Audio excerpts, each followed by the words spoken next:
Mei Tabin Hasing Asawa Sidasa Pangdaba Mantri Kredi Direct Hateknawi. Finance Minister Lambilam Jauda Kuitan Tanaki, Flying Kick and the Superman Panskia Jaki, Mapi Marulka Matung Marum Kankidi. Oh yeah. Hanagi Prime Minister Amasung Magi Luinabi Hosiki Foreign Minister Sumating Manausu, Manam Popki. Handaki Nepal Hasing Irangsigi Yam Yu Taba Matang Mahargadi, Muji ruling party opposition Amata Michum Kaina the Awu Pangtu Tatwat Pasni. Nepal Mei Grang Grang Chakle, Himalay Thakthaknikle, Mantri Mandol Fudhakhre, PM resign Thorakkhribano.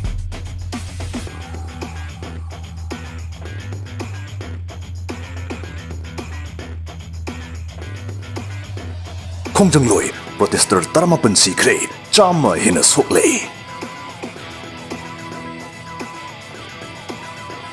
Khongjangloy lising na Nepal gi kunung katmanung gi lambi sorokta thoroktuna imai chon mi gi samudra ama oikhre. Prime Minister gi sangai Mei hoki shawr na harol sing na Mei thadokre.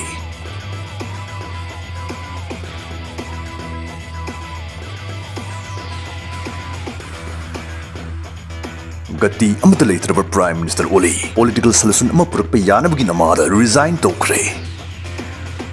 Resign Thorakkhribano hakimatung da magi mayungi matakte helicopter ma paishlaki madi mabu lokalaga yam thuna hobi paikan ki. Kadai da kanagi manakta Paikhribano haibadi kanana su khangba ngamnade. Hojik laktori wahangdi asuk masing masun kan khrabi irang asi yawli hosi kamain Thorakkhribano kamai lakhrino haibasni.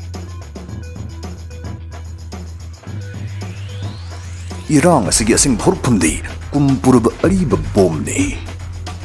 Aduga masibu handak ta pokhai ibagi maramna Facebook, Instagram, YouTube nisem social media platform kuntaruk kangting jalubadagi ariba bom sigi maina jubo ine thokibane. Brum brum brum boom.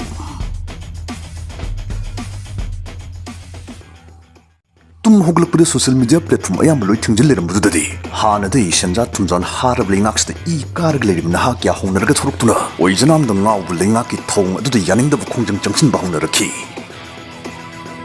palamdabi yaroi Nepal nahasingi lebami madudi makoigi apunba misingi 43% di chahini phugi makhad leiban hasingi haidi social media paktak sizinariban hasingi maramsnani makoibu janji protester hainasu khangnaribase Supam nampum naitaba thabak phangdabi problem na nongdol paklabli box in harol singsna social media si ikoi shwaikum thun utfam chitragupte yengpham warem ngangna fam oine siznade Nepal gi nahasna social media si thabak phangdabi problem thingnanaba business partner amoina paktak siznanai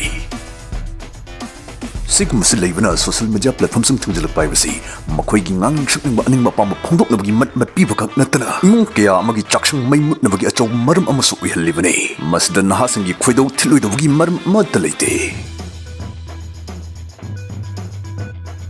Amukasu palamdabi yaroi Nepali box da numit khudingi thabak supam nompham leitaba thabak phangdabana maram oragan nahalising ani gi changda numit khudingi thabak thiba mayum thadoga miribak chani haiba report su leiri yam nuai taba pone Sigumba prajagi pendaba sothaba kya si leibasnani handaki rangsi ariba thini ariba bomni haijakribadu Marktana igi yimda chathajagda spoken English course amigi matangda haijarange admission open deep sea guidance wangjingna English sankhona ngangnba sadar singdama English grammar amadi spoken English ki akhanaba course ama puduna laksari tha chathajagda special course ase lakliba September tang 15 dagi hawjagani limited sitni sadra 30 dagi hena lawzaroi offline amadi online classes animaki kudung jab su pizari hawjiki matamde English lon khangba haibsna thabak inkhang tanar gdo ijabda nata chalu mafam singsu imgum phawhan bangam libani maramsna tumsu English mapung phana ngangbang ngam hawnabugi kudung jaba si lobiho akupa marul gidamog screen da hapsari number state ngasimok pau phobirao tutu yengbiu sida protester amna phungdori ba warose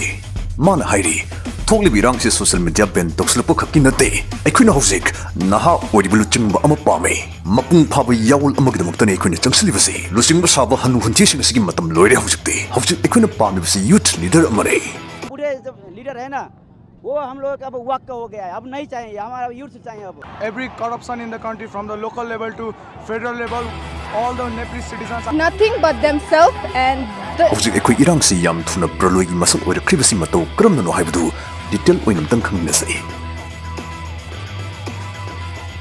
irang si lakshan nabani dan ahanda Nepal lengakna konung katmandu gi mafam kya curfew thamjilakhi aduga khongjang loising adu takthok kinabari idana makhoina water cannon amadi nongmai kapsin bahurki rubber bullet kanate ko kapsilise thawai lakpi asingba maruni sigumlinga ki tamthiba crack downs dani khongjang loi taramapan hathu adu harkribadu sidagini I aroibi carbon harol singaduna khukuri paiva garkha gi maril phudong narakriba sidai di mirang khukan chi praloi gi khambi mai wai rakrabgum gadrang chakla khre khang kan cancel khre do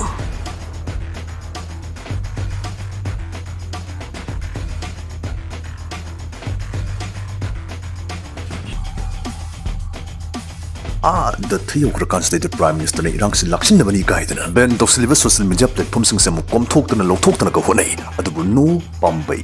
Langaki Muru buildings in Parliament and Supreme Court Yanga. Sanskar to Buluislam lay.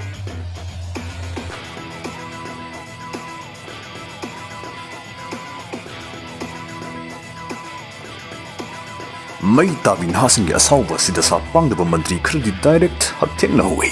Finance Minister Lambilam Jauda Kuitan Tanaki flying kick on the Superman Panskia Jaki Mafi Marol ka Mathung Marum Kankidi. Oh yeah. Hanagi Prime Minister Amasung Magi Loina bi Hosiki Foreign Minister Sumating Manausu Manam Popki. Handaki Nepal Nahasing Irangsigi Yam Yu Taba Matang Ama Hargadi Muji ruling party opposition Amata Michum Kaina the Awu Bapang to Takot Pasni. You the Ling the Hari Raboina. Kanamta Lim the Tadi Muina. I quit Shwagadi Manadi Hajariba. Anyways, mayamna khangli what happens next haibasni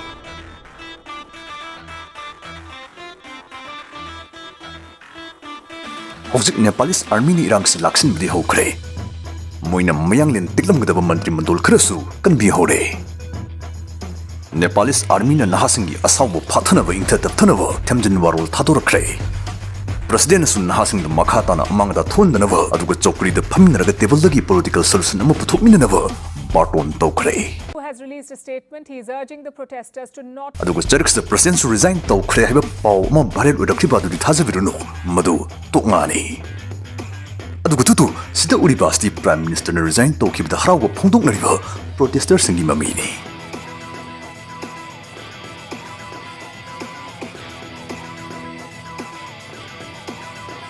Hojik Libaks the airport Tinjalag lady, Len by Tokiba Madi by Shilapa Matayatri. Hojik Libaks Uriba Pibam Siam Satina Luri. Armina Hojik Irang Laxli Vani and the Tauristi Kudaki, Nai Haki Oibapone. Tung Koigada Salusuna Dudi, Kongjang Lushingi Apamba, Hanubu Lusing Masing Bokiva, Nepadism Mutatpa, Nahada Luching Bahapa. High Sing Sitting the Tabuk to Ontok the Yard of Gipum the Leragadi, Masimati, Irang Silushin the Queen Jangdorivani.